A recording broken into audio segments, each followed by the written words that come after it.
Third Fleet becomes the scene of an unforgettable ceremony marking the complete and formal surrender of Japan. It is Sunday, September 2nd, 1945.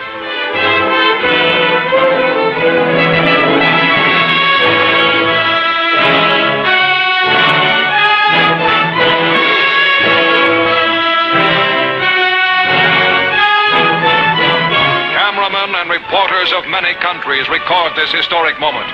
A war which had entered its 8th terrible year in China, which had raged for 3 years and 9 months for America and Britain, which was the brutal, costly eastern half of the most horrible worldwide war in human history, is now within minutes of ending for good. The time is 9:05 a.m.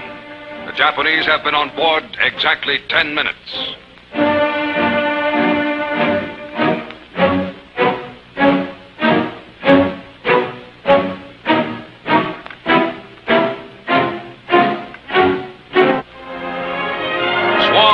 United States aircraft fly in formation overhead as the ceremony ends.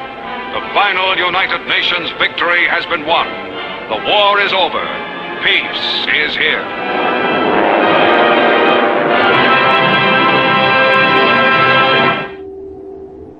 In the 1943 Human Rights Treaty of Cairo in Egypt and the 1945 German Potsdam Proclamation, British Prime Minister Sir Winston Churchill, U.S. President Harry Truman, and Soviet Marshal Joseph Stalin ordered Japan to return to China all ceded territories of the 1895 Shimonoseki Treaty. It is at this point that the Diaoyu Islands issue could have been easily resolved.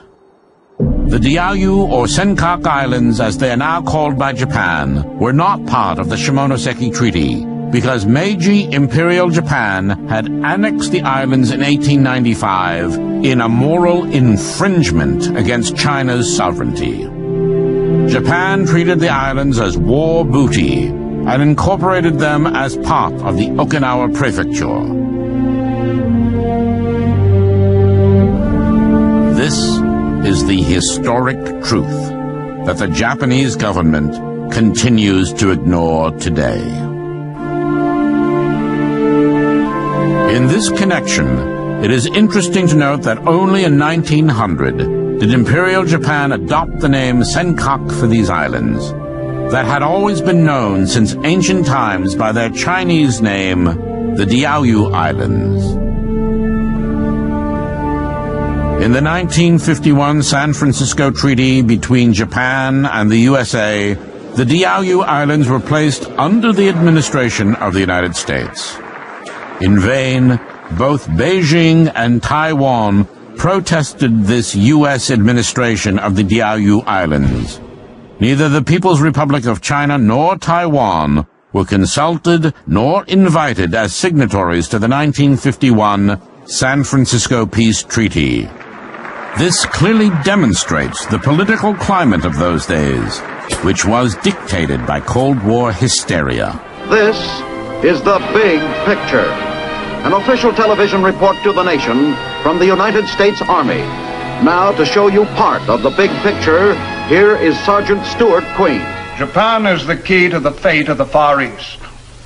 Once again, for the second time in the march of modern history, those words have urgent reality.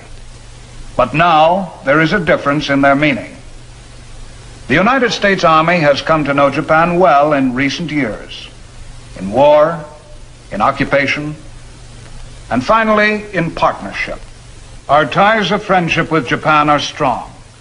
In this fact lies part of our strength and much of our hope for peace. This is Sergeant Stuart Queen, inviting you to be with us on this same channel next week for another look at the big picture, the United States Army in action.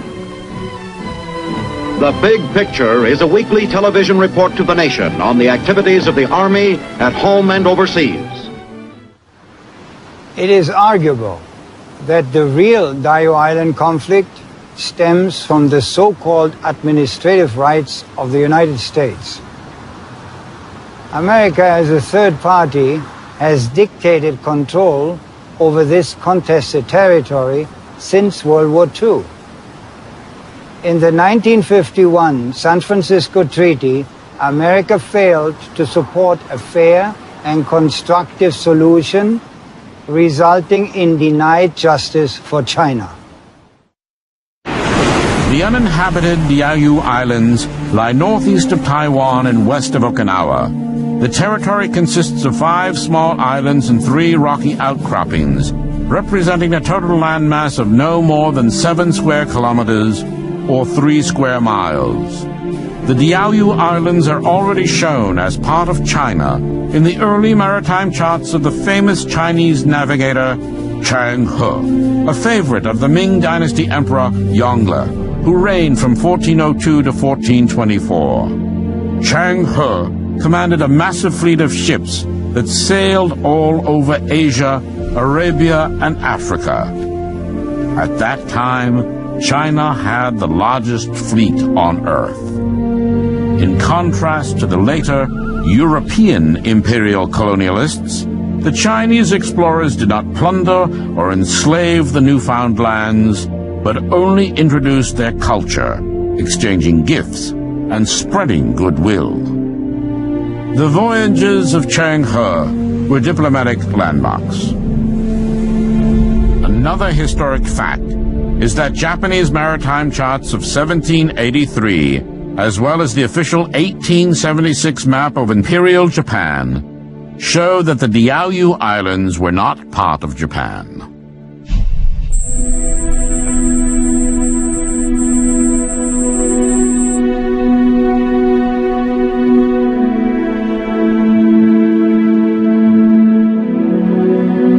After 1949, the People's Republic of China continued to address the Diaoyu Islands problem, but neither Chairman Mao nor Premier Zhou Enlai forced the issue with the United States, which held the administrative rights because these Chinese leaders wanted to establish friendly relations with America. In the 1971 Okinawa Reversion Treaty, the United States appointed Japan as administrator of the Diaoyu Islands. Later, the pragmatic Chinese leader Deng Xiaoping, striving for economic reform and peaceful coexistence with both America and Japan, made the famous statement, "Let our grandchildren deal with this problem."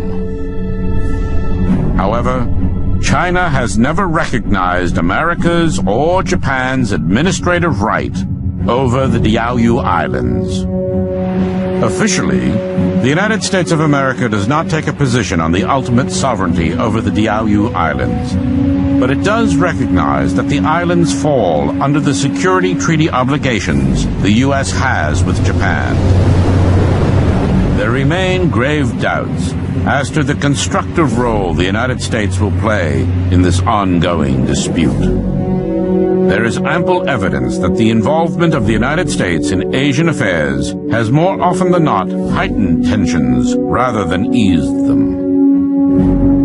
After the recent Diaoyu Islands protests, during which scores of Japanese cars were destroyed, bilateral trade between China and Japan declined dramatically, particularly damaging Japanese automobile sales in China.